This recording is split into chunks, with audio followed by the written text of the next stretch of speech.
Olá, queridos, bom dia para você. Como você dormiu? Quanto estas coisas têm movido e movimentado o seu coração? Saber a respeito delas, acreditar nelas, verificar se realmente é assim, disso depende a sua vida eterna. Foi assim com as pessoas que viveram naquela época. É conosco agora. Eu vou orar com você para que pela graça e poder de Deus o Senhor possa trabalhar por nós. Senhor Deus, na sua misericórdia, não nos deixe estar entre aqueles que não creram, entre aqueles que se deixaram levar pelas circunstâncias. Nos ensine e trabalhe conosco em nome de Jesus. Amém. O seu programa A Tocha está começando.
Hoje estamos começando o capítulo 21, a causa da degradação atual. Ao pregar a doutrina do segundo advento, Guilherme Miller e seus companheiros haviam trabalhado com o único propósito de despertar os homens ao preparo para o juízo. Tinham procurado acordar os que professavam a religião para a verdadeira esperança da igreja e levá-los a sentir a necessidade de uma experiência cristã mais profunda. Trabalhavam também para acordar os não conversos ao dever de imediato arrependimento e a conversão a Deus.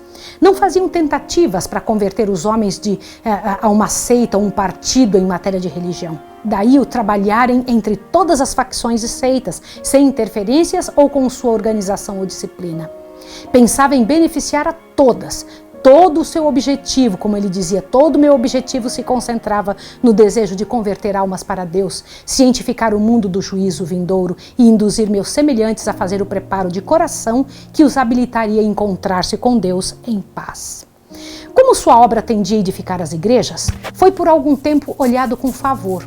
Mas, decidindo-se os pastores e os dirigentes religiosos contra a doutrina da segunda vinda de Cristo, não somente se opuseram a ela do púlpito, mas também negaram aos seus membros o privilégio de assistir às pregações sobre o assunto, ou mesmo falar de tal esperança nas reuniões de oração da igreja. No verão de 1844, aproximadamente 50 mil se retiraram das igrejas por causa disso. Por que eles se retiraram? Porque eles queriam ter chance de falar sobre esse assunto. E como em suas igrejas não se podia, então eles preferiram sair da igreja e se associar a Miller. Deixa eu comentar uma coisa com você. 50 mil pessoas é bastante, sim ou não? Foi esse o número. Mas por favor, observe isso que eu vou lhe falar agora. Por esse tempo, uma assinalada mudança se presenciou na maioria das igrejas dos Estados Unidos.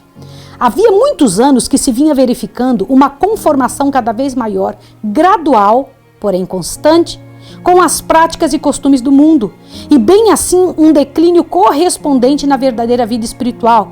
Mas naquele ano, evidenciou-se uma decadência súbita e notável em quase todas as igrejas do país. Se bem que ninguém parecesse capaz de indicar a causa, o fato em si mesmo era largamente notado e comentado tanto pela imprensa como do púlpito. Do que é que esta passagem está falando? Guilherme Miller estava pregando, mas os pastores disseram: não quero que seja falado esse assunto. A maior parte saiu de dentro das suas igrejas e se uniram na mensagem do advento. Agora te assuste. Mas também se percebeu que entre aqueles que ficaram, houve um decréscimo de fé e uma volta para os costumes mundanos. Por quê? Observe agora. Com Com o prosperar dos negócios e as brilhantes perspectivas do comércio e da indústria, aumentou o espírito de mundanismo.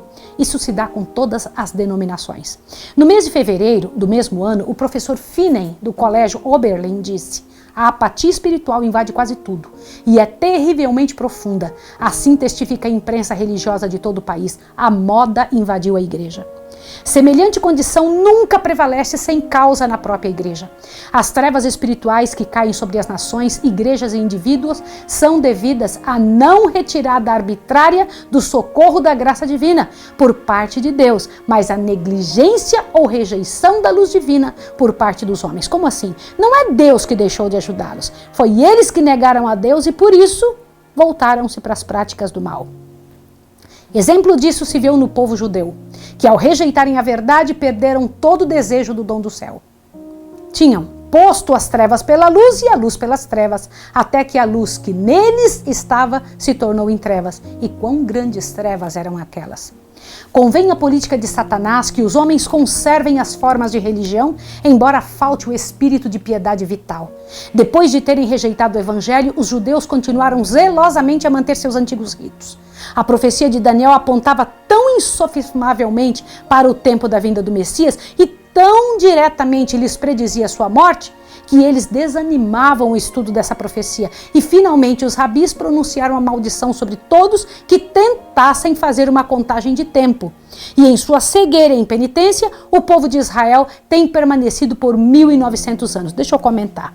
Igual o povo do tempo de Jesus, os rabinos e o povo judeu, aquele povo da época de Guilherme Miller, também tinham tomado a mesma posição.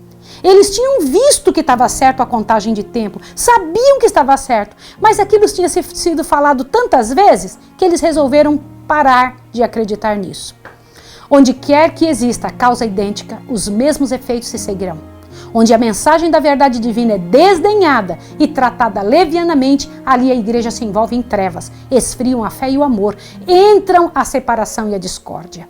Os membros das igrejas centralizavam seus interesses e energias em empreendimentos mundanos e os pecadores se tornam endurecidos em sua impenitência.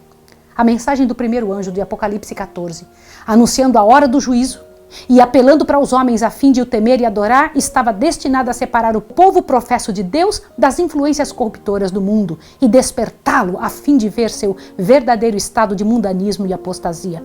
Deus enviou à igreja esta mensagem, uma advertência que, se fosse aceita, teria corrigido os males que a estava apartando dele. A quem dera os homens tivessem aceito essa advertência e o povo seria um só com Cristo. Foram estes os benditos resultados fruídos pelos que aceitaram a mensagem adventista. Vieram de denominações várias e as barreiras denominacionais foram arremessadas ao chão e vários erros de suas igrejas anteriores foram jogadas ao chão também. Se essa doutrina fez isso pelos poucos que a receberam, o mesmo teria feito a todos que se houvessem recebido. Mas as igrejas em geral não aceitavam a advertência. Os pastores não quiseram receber a verdade, quer pelo testemunho dos profetas, quer pelos sinais dos tempos. O fato de ser a mensagem em grande parte pregada por leigos era insistentemente apresentada como argumento contra a mesma. Multidões, confiando implicitamente nos pastores, recusavam-se a ouvir a advertência e outros, ainda que convictos da verdade, não ousavam confessá-la para serem expulsos da sinagoga. A mensagem de Deus, que Deus enviara para provar e purificar a igreja, revelou com muita evidência quão grande era o número dos que haviam posto a afeição nesse mundo ao invés de colocar a afeição em Cristo. Os laços que os ligavam à terra mostravam-se mais fortes do que as atrações ao céu. Preferiam ouvir a voz da sabedoria humana e desviavam-se da probante mensagem da verdade. Rejeitando a advertência do primeiro anjo, desprezaram os meios que o céu provera para a sua restauração. Porque a mensagem do primeiro anjo diz: temei a Deus e dai-lhe glória. Essa mensagem é uma mensagem clara, que faz com que as pessoas parem para pensar: você tem que temer a Deus, você tem que dar glória a Ele, tem que acertar sua vida. Desacataram o mensageiro da graça que teria corrigido os males que os separavam de Deus e com maior avidez volveram à busca da amizade do mundo. Eis aí a causa da terrível condição do mundanismo, apostasia e morte espiritual que prevalecia nas igrejas em 1844. No capítulo 14 do Apocalipse, o primeiro anjo é seguido por um segundo anjo que proclama, olha o que diz: caiu, caiu Babilônia, aquela grande cidade que a todas as nações deu a beber do vinho da ira da sua prostituição. O termo Babilônia é derivado de Babel, que significa confusão. É empregado nas escrituras para designar as várias formas de religião falsa ou apóstata. Em Apocalipse, capítulo 17, Babilônia é representada por uma mulher, figura que a Bíblia usa como símbolo de igreja, sendo uma mulher virtuosa, a igreja pura, e uma mulher desprezível, a igreja apóstata. Eu vou ler para você isso. Presta atenção agora, para que você entenda essa parte tão importante da profecia, que o Senhor Deus, de uma forma tão clara, deixou para nós. Olhe bem. Nas Escrituras, o caráter sagrado e permanente da relação entre Cristo e sua igreja é representado pela união matrimonial. O Senhor uniu a si seu povo por meio de um concerto solene, prometendo-lhe ser seu Deus, enquanto o povo se comprometia a ser unicamente dele. Disse o Senhor: e desposar-te-ei comigo para sempre. Desposar-te-ei comigo em justiça e em juízo, e em benignidade e em misericórdias. E noutro lugar, eu vos desposarei. E Paulo emprega a mesma forma no Novo Testamento, quando diz: porque vos tenho preparado para vos apresentar como uma virgem, a saber, para um marido, a saber, Cristo, segundo 2 Coríntios 11:2. A infidelidade da igreja para com Cristo, permitindo que sua confiança e afeição dele se desviem e consentindo que o amor às coisas mundanas ocupe a alma, é comparada com a violação do voto conjugal. O pecado de Israel, afastando-se do Senhor, é apresentado sob essa figura. E o maravilhoso amor de Deus, que assim desprezam, é descrito de maneira tocante. Olha como é que é dito: como a mulher se aparta aleivosamente de seu companheiro, assim aleivosamente te houvestes comigo, ó casa de Israel, diz o Senhor. Como a mulher adúltera, que em lugar de seu marido recebe os estranhos. Está em Ezequiel 16 e em Jeremias 3:2. No Novo Testamento, expressão muito semelhante é dirigida aos professos cristãos que buscam a amizade do mundo, de preferência ao favor de Deus. Diz o apóstolo Tiago: adúlteros e adúlteras, não sabeis vós que a amizade do mundo é inimizade contra Deus? Portanto, qualquer que quiser ser amigo do mundo, constitui-se inimigo de Deus. A mulher, Babilônia, de Apocalipse 17, é descrita como estando vestida de púrpura e de escarlata e adornada com ouro e pedras preciosas e pérolas. Tinha na mão um cálice cheio de abominações e da imundícia, e na sua testa estava escrito um nome que é mistério: a grande Babilônia, a mãe das prostituições. Olha que impressionante. Diz o profeta: vi que a mulher estava embriagada com o sangue dos santos. Essa mulher, essa igreja, estava embriagada com o sangue dos santos. Você não precisa ir muito longe para saber qual foi a igreja que matou uma quantidade tremenda dos filhos de Deus. Diz o profeta: vi a mulher que estava embriagada do sangue dos santos e do sangue das testemunhas de Jesus. Declare ainda que Babilônia, a grande cidade que reina sobre os reis da terra, de Apocalipse 17, 4, 6 e 18, o poder que por tantos séculos manteve despótico domínio sobre os monarcas da cristandade, é Roma. A cor púrpura e escarlata, o ouro, as pedras preciosas, pérolas, pintam ao vivo a magnificência e extraordinária pompa ostentada pela altiva sede Roma. E de nenhuma outra potência se poderia dizer, com tanto acerto, se poderia declarar que está embriagada do sangue dos santos, como daquela igreja que tão cruelmente tem perseguido os seguidores de Cristo. Babilônia também é acusada do pecado da relação ilícita com os reis da terra. Foi pelo afastamento do Senhor e da aliança com os gentios que a igreja judaica se tornou prostituta. E Roma, corrompendo-se de modo semelhante ao procurar o apoio dos poderes do mundo, recebe condenação idêntica. Declara-se que Babilônia é a mãe das prostitutas. Espera aí. A Babilônia é mãe das prostitutas. Presta atenção nisso. Como suas filhas devem ser simbolizadas as igrejas que se apegam às suas doutrinas e tradições, seguindo-lhe o exemplo em sacrificar a verdade e a aprovação de Deus, a fim de estabelecer uma aliança ilícita com o mundo. Eu vou precisar explicar isso de uma forma especial. Querido irmão e querida irmã, quais são as prostitutas da qual a Igreja Católica é a mãe? Aquelas igrejas que saíram dela, mas ainda levaram detalhes dessa mãe para a sua congregação. Erros doutrinários da Igreja Católica, que absorvem isso e não querem comparar com a Bíblia. São chamadas de prostitutas igual sua mãe. A mensagem de Apocalipse 14, anunciando a queda de Babilônia, deve aplicar-se às organizações religiosas que se corromperam, visto que essa mensagem se segue a advertência acerca do juízo, deve ser proclamada nos últimos dias, portanto não se refere apenas à Igreja de Roma, pois que esta igreja tem estado em condição decaída há muitos séculos. Demais, no capítulo 18 de Apocalipse, o povo de Deus é convidado a sair de Babilônia. De acordo com essa passagem, muitos do povo de Deus ainda devem estar em Babilônia. E em que corporações religiosas se encontra hoje a maior parte dos seguidores de Cristo? Sem dúvida, nas várias igrejas que professam a fé protestante. Ao tempo em que surgiram, elas assumiram uma nobre posição no tocante a Deus e a sua verdade, e a sua bênção estava com elas. Mesmo o mundo incrédulo foi constrangido a reconhecer os benefícios resultantes que se seguiam à aceitação dos princípios do Evangelho.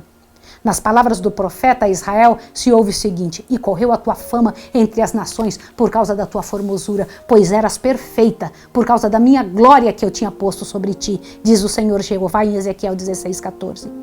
Caíram, porém, pelo mesmo desejo que foi a maldição da ruína de Israel, o desejo de imitar as práticas dos ímpios e buscar-lhes a inimizade. As igrejas que saíram de Roma caíram do mesmo modo que a igreja de Roma. Por quê? Porque se tornaram corruptas. Aí em Ezequiel 16:15 diz: confiastes na tua formosura e te corrompestes por causa da tua fama. Vou ler para você mais um pedaço aqui, observe. Por favor, observe isso agora. Muitas das igrejas protestantes estão seguindo o exemplo de Roma na iníqua aliança com os reis da terra. Igrejas do Estado, mediante suas relações com os governos seculares e outras denominações, pela procura do favor do mundo. E o termo Babilônia, confusão, pode apropriadamente aplicar-se a essas corporações. Todas professam derivar suas doutrinas das Sagradas Escrituras e, no entanto, estão divididas em quase inúmeras seitas, com credos e teorias grandemente contraditórios. Além da pecaminosa união com o mundo, as igrejas que se separam de Roma apresentam outras características desta. Elas apresentam as características de Babilônia mesmo, elas seguem o que a mãe diz. Uma obra católica romana argumenta que se a igreja de Roma foi culpada de idolatria com relação aos santos, sua filha, a igreja anglicana, tem a mesma culpa, pois tem 10 igrejas dedicadas a Maria para uma dedicação a Cristo. Que interessante isso, né? Quando eu paro para pensar isso, eu fico impressionada. Não há motivo para se considerar o espírito e prática anticristãos como sendo restrito ao que hoje se chama a Igreja de Roma.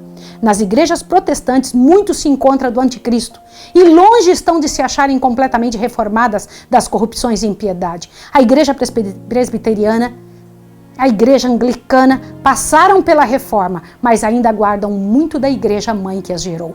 Qual foi a origem desta grande apostasia?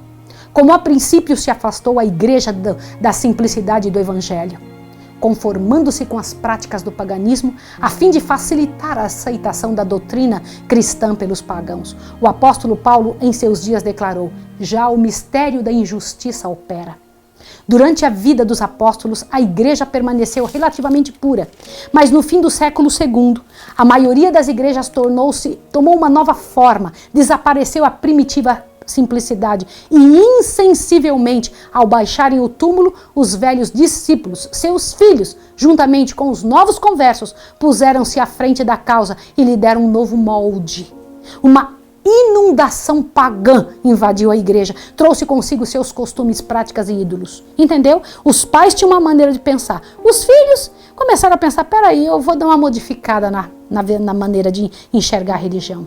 Não se tem repetido o mesmo caso em quase todas as igrejas que se intitulam protestantes? Aceitam o que Deus condena.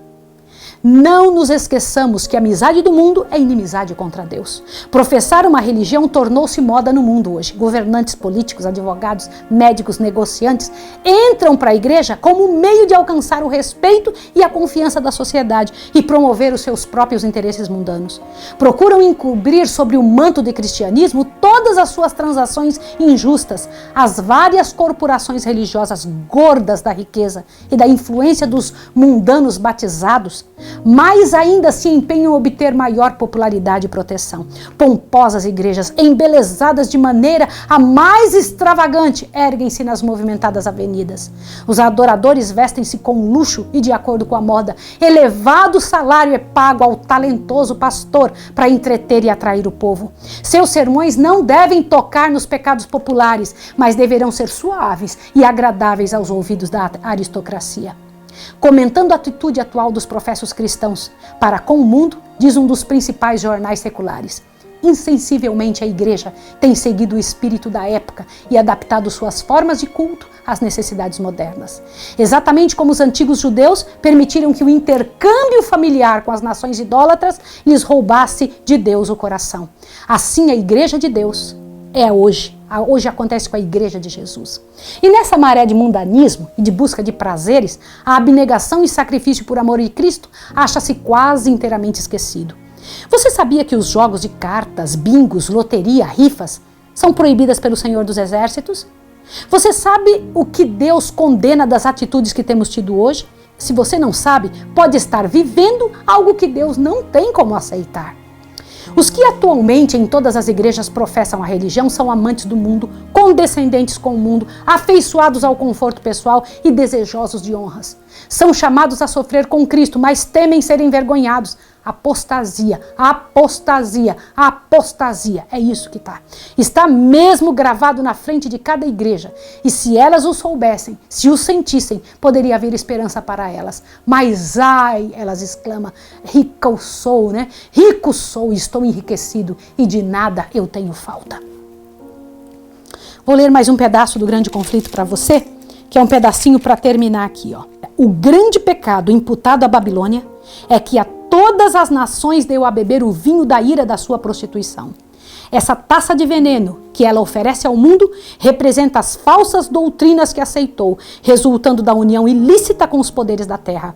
A amizade mundana corrompeu-lhe a fé e, por seu turno, a igreja exerce uma influência corruptora sobre o mundo, ensinando doutrinas que se opõem às mais claras instruções das Sagradas Escrituras.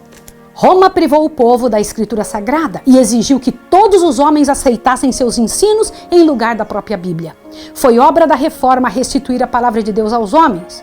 Não é, porém, sobejamente verdade que nas igrejas modernas os homens são ensinados a depositar fé no credo e nos dogmas de sua igreja em vez de nas escrituras? Que diferença isso tem com Roma? Você tem que pensar nisso, meu irmão. Quando ensinadores fiéis expõem a palavra de Deus, levantam-se homens de saber, pastores, que professam conhecer e compreender as Escrituras e denunciam a doutrina sã como heresia, desviando assim os inquiridores da verdade. Não fosse o caso de se achar o mundo fatalmente embriagado com o vinho de Babilônia, e multidões seriam convencidas e convertidas pelas verdades claras e penetrantes da palavra de Deus. Mas a fé religiosa parece tão confusa e discordante que o povo não sabe o que crer como sendo verdade. O pecado da impenitência do mundo jaz à porta da igreja. A mensagem do segundo anjo de Apocalipse, capítulo 14, foi primeiramente pregada no verão de 1844 e teve naquele tempo uma aplicação mais direta às igrejas dos Estados Unidos, onde a advertência do juízo tinha sido mais amplamente proclamada e em geral rejeitada, e onde a decadência das igrejas mais rápida se havia visto. A mensagem do segundo anjo, porém, não alcançou o completo cumprimento em 1844. As igrejas experimentaram então uma queda moral e, em consequência de recusarem a luz da mensagem do advento, mas esta queda não foi completa. Continuando a rejeitar as verdades especiais para esse tempo, têm elas caído mais e mais. Contudo, não se pode ainda dizer que caiu totalmente Babilônia, que a todas as nações deu a beber o vinho da ira da sua prostituição. Ainda não deu de beber a todas as nações. O espírito de conformação com o mundo e a indiferença às grandes verdades para nosso tempo existe e está a ganhar terreno nas igrejas de fé protestante, em todos os países da cristandade, e em todas as igrejas estão incluídas na solene e terrível denúncia do segundo anjo. Mas a obra da apostasia não atingiu ainda a culminância. A Escritura Sagrada declara que Satanás, antes da vinda do Senhor, operará com todo poder e sinais de prodígio de mentira e com todo engano de injustiça, e aos que não receberam o amor da verdade para se salvarem, serão deixados à mercê da operação do erro, para que creiam na mentira. A pessoa que não busca vai acabar crendo na mentira. A queda de Babilônia se completará quando esta condição for atingida e a união da igreja com o mundo se tenha consumado em toda a cristandade. A mudança é gradual e o cumprimento perfeito de Apocalipse 14:8 está ainda no futuro. Apesar das trevas espirituais e afastamento de Deus prevalecentes nas igrejas que constituem Babilônia, a grande massa de verdadeiros seguidores de Cristo encontra-se ainda dentro das igrejas erradas. Muitos deles há que nunca souberam das verdades especiais para este tempo. Muitos se acham descontentes com sua atual condição e anelam mais clara luz. Em vão olham para a imagem de Cristo nas igrejas que estão ligados, afastando-se estas corporações mais e mais da verdade e aliando-se mais intimamente com o mundo, a diferença entre as duas classes aumentará, resultando por fim em separação. Tempo virá em que os que amam a Deus acima de tudo não mais poderão permanecer unidos aos que são mais amigos dos deleites do mundo do que amigos de Deus. Tendo aparência de piedade, mas negando a eficácia dela. Capítulo 18 de Apocalipse indica isso. Nesse capítulo 18 indica o tempo em que, como rejeição da tríplice mensagem do capítulo 14, de 6 a 12, a igreja terá atingido completamente a condição predita pelo segundo anjo. E o povo de Deus, ainda em Babilônia, será chamado a separar-se de sua comunhão. Essa mensagem é a última que será dada ao mundo e cumprirá sua obra. Quando os que não creram na verdade, antes tiveram prazer na iniquidade, forem abandonados para receberem a operação do erro e creiam na mentira, a luz da verdade brilhará então sobre todos os corações que se acham abertos para recebê-la. E os filhos do Senhor, que permanecem em Babilônia, atenderão ao chamado que Deus faz a seu povo. Sai dela, povo meu. É o pedido de Deus. Eu peço a você que está me ouvindo em nome de Jesus, tome muito sério o que você acabou de ouvir e que acabou de estudar. É a sua chance, é a nossa oportunidade de entender em que igreja que nós estamos e ouvir o sinal de Deus. Sai dela, povo meu. Porque o Senhor Deus não salvará igrejas separadas. Ouça o que eu estou lhe dizendo. O Senhor Deus salvará pessoas que vierem destas igrejas para a maneira correta de adorá-lo. Não perca o próximo estudo. É muito sério o que você vai ouvir. Chame sua família, chame as pessoas, estude amanhã conosco. Vou orar agora com você. Santo Deus e amado Pai, louvado para sempre seja o teu nome. Nós nos entregamos e queremos te pedir, Senhor, não nos permita estar equivocados. Não nos permita, Senhor Deus, ficar de um lado onde o Senhor não pode estar. Em nome de Jesus. Amém. Deus abençoe você e até amanhã.